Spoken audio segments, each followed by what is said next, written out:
Olá a todas e a todos, como estão? Espero que tenham passado uma boa semana e que tenham gostado de fazer os trabalhos, ler o texto, participar no fórum de debate e mais uma vez estamos aqui para começar o segundo módulo. Este é mais dedicado às questões do empoderamento das mulheres, da igualdade de género e fazer as suas relações com o tema das emergências climáticas. Eu creio que também seria importante para nós pensarmos um bocadinho sobre estes conceitos que ouvimos e que muitas vezes até utilizamos e nem sempre utilizamos de uma maneira muito informada, ou pelo menos é sempre bom voltar a falar deles, voltar a ver o que é que cada conceito tem dentro de si e como é que eles se distinguem. Mas antes disso, acho que seria importante nós voltarmos a lembrar porque é importante falarmos de empoderamento das mulheres. No fundo, o empoderamento significa dar poder às mulheres, não é? Poder nas relações sociais, nas relações afetivas, nas relações familiares e igualdade de género. Porque é importante falarmos disso num contexto de emergência climática? Como disse no módulo anterior, nós sabemos que em contexto de crise climática, em contexto de conflitos derivados dos desastres climáticos, as emergências humanitárias que eles geram são, digamos assim, não atingem as pessoas todas da mesma maneira. Não atingem das pessoas em função do seu sexo e do seu género, como não atingem da mesma maneira as pessoas de idades diferentes, ou de regiões, ou de locais onde estão a viver e a habitar. Mas, na verdade, independentemente se são mulheres da zona rural, mulheres da zona urbana, nós sabemos que sempre que há uma calamidade, seja ela de ordem climática, seja de ordem de segurança, seja de ordem sanitária, como aconteceu com a Covid-19, nós sabemos que as mulheres estão sempre na linha da frente em termos, por um lado, de tentar encontrar respostas para o dia a dia, para continuar com a vida e dar apoio e proporcionar dentro da família e dentro da comunidade o máximo de possibilidades para que essa vida continue. Elas cozinham, elas limpam, elas abrigam, elas cosem os vestuários, elas apoiam emocionalmente e moralmente as pessoas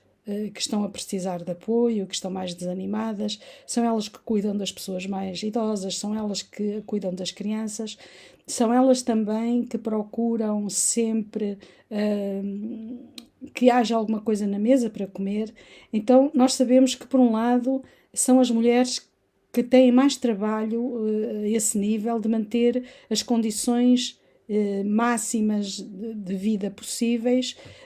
e, por outro lado, também são as mulheres que sofrem mais as violências que esses contextos complexos, complicados geram, porque evidentemente há sempre mais disputa de recursos e também mais emoções à flor da pele que acabam por ser geradoras de conflitos e muitas vezes conflitos bem violentos, não é? Então é bom que nós pensemos que não basta proclamar a igualdade de género, não basta dizer que estamos preocupadas com as mulheres e com as raparigas, é preciso compreender essas relações. E para isso também nós pensámos que era importante voltarmos a conceitos básicos para vermos onde estão algumas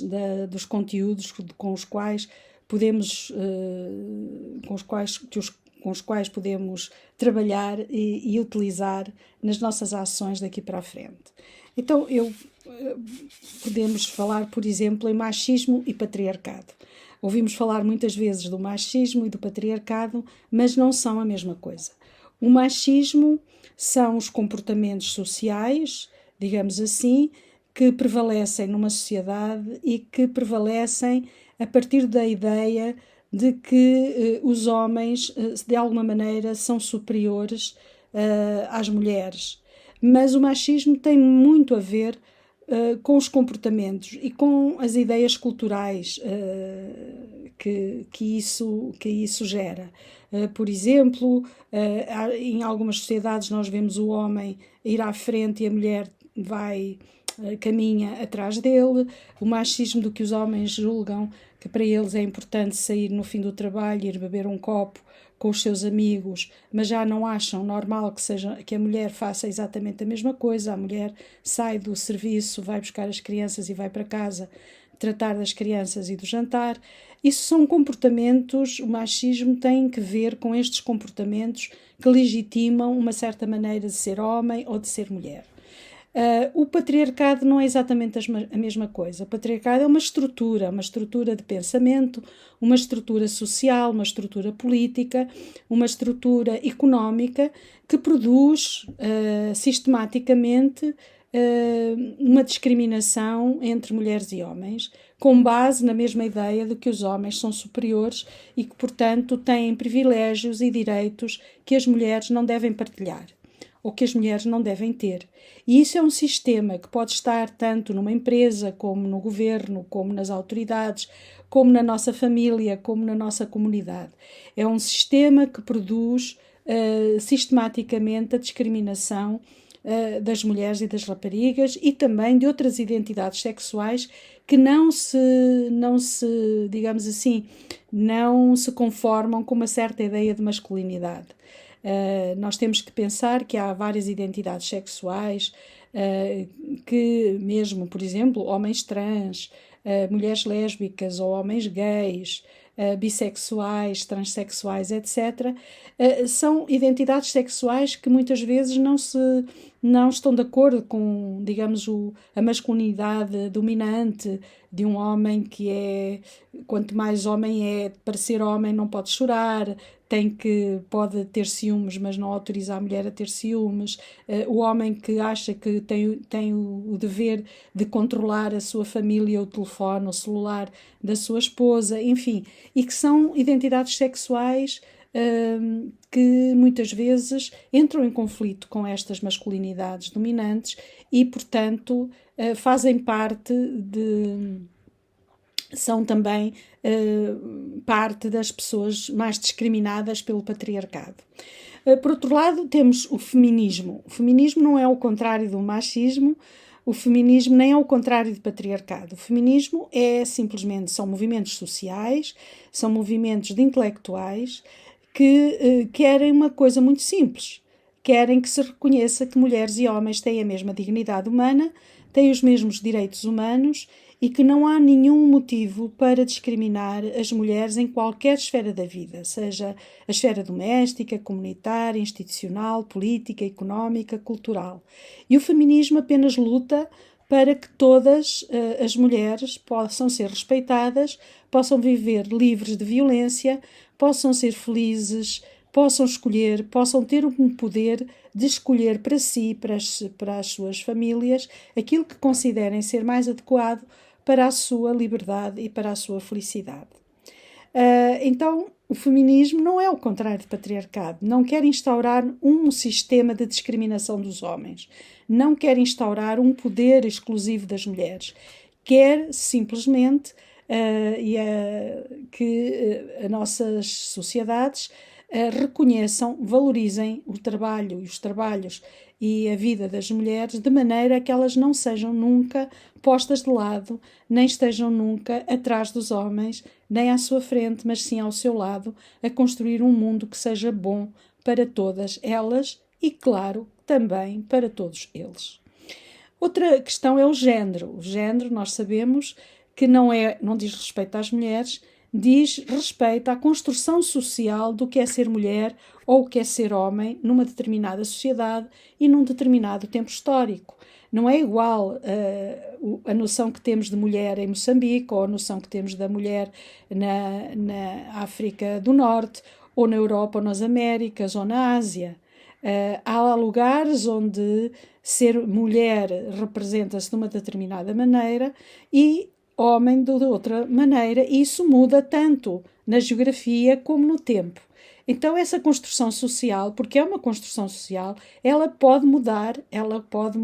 pode transformar-se. E se numa determinada sociedade o género masculino pode ser predominante e pode ser autoritário, agressivo, pode ser o centro do mundo,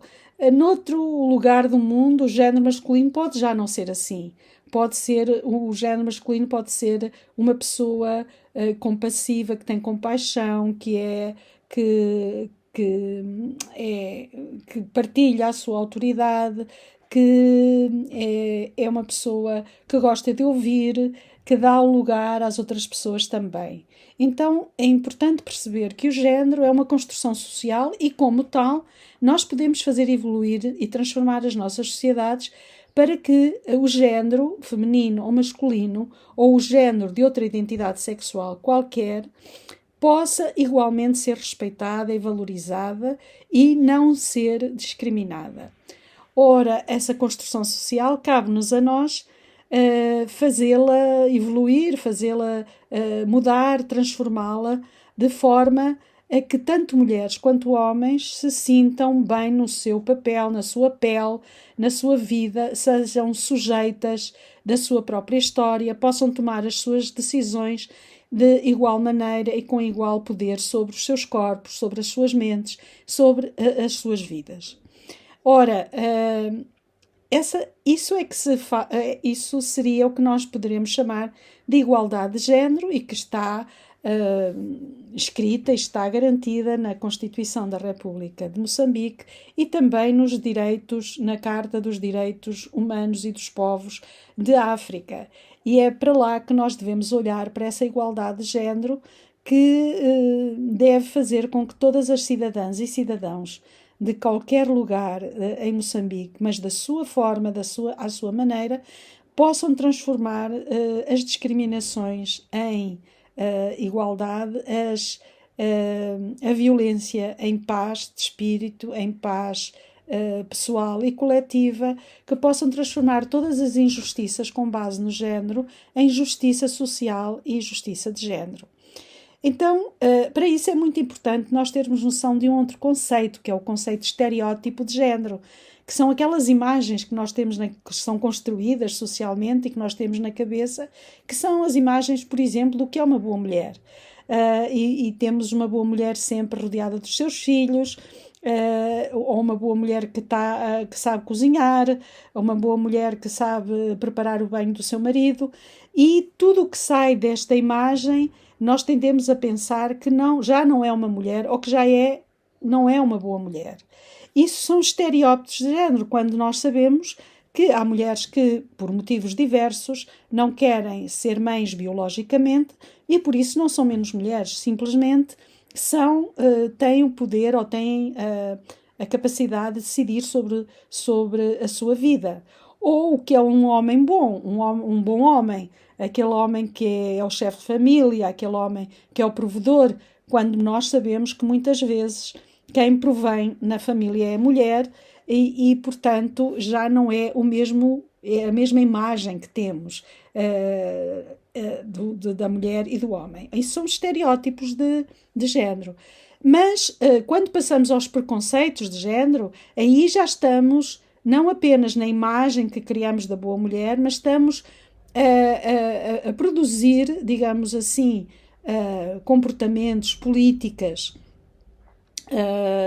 atividades que discriminam ativamente com base nesses estereótipos. Ou seja, uma mulher que não preparou o jantar do marido ou não preparou o banho do marido, aí não só ela é considerada uma má mulher, como pode sofrer violência por esse motivo, e pode sofrer violência tanto do marido como às vezes da própria família. Então, ou uma viúva que não se deve voltar a casar porque tem que honrar a memória do seu marido, e se ela volta a casar, em alguns casos, pode atrair violência sobre ela. Um outro conceito e último conceito que acho que é importante nós sabermos um pouco mais sobre ele é a divisão sexual do trabalho, ou seja, aquilo que são trabalhos das mulheres e o que são trabalhos dos homens. E muitas vezes esse é um argumento para que os homens não partilhem certas tarefas com as mulheres, nomeadamente em contexto de família, porque dizem isto é um trabalho de mulher, então não fica bem a um homem fazer estes trabalhos. Ora, isso também faz parte da construção social de género, a divisão sexual do trabalho, e por isso nós também podemos transformar essas relações desiguais em que a mulher é sobrecarregada com todos os trabalhos dentro de casa. Podemos transformar essa divisão sexual do trabalho promovendo comportamentos em que mulher e homem podem partilhar muitas das tarefas que são realizadas ao longo do dia, tanto em contexto doméstico como outras coisas tão simples, quando vai o marido e a mulher dentro do carro, porque é que tem que ser o marido a conduzir? Pode ser a esposa. Ou o namorado e a namorada, porque é que o namorado sente que é ele que decide o que é que vão fazer com aquilo que vão construir em conjunto. Enfim, uma série de comportamentos ou de série de trabalhos que podem ser partilhados e podem ser partilhados de uma maneira mais igualitária, mais feliz e também mais proveitosa para todos e para todas. Então, é estas ideias principais que temos que pensar antes de construirmos projetos de intervenção, ações ou até formação e capacitação de outras colegas e outros colegas sobre a nossa tão chamada, que nós gostamos tanto, a igualdade de género e de empoderamento das mulheres. Mais uma vez, para o trabalho de casa, vocês têm 2 textos à escolha. Podem escolher um deles, devem ler os 2. Um deles é muito curtinho, o outro é um pouco mais longo, mas é bem interessante. E podem escolher um deles para fazer a vossa ficha de leitura deste módulo. Despeço-me aqui. Fico à espera da conversa, do nosso debate nos fóruns de debate e vermos-nos então para a próxima semana. Passem bem, fiquem bem e que todas e todos sejamos felizes, livres, empoderadas e empoderados e que a igualdade de género seja para nós um motivo de luta constante no nosso dia a dia.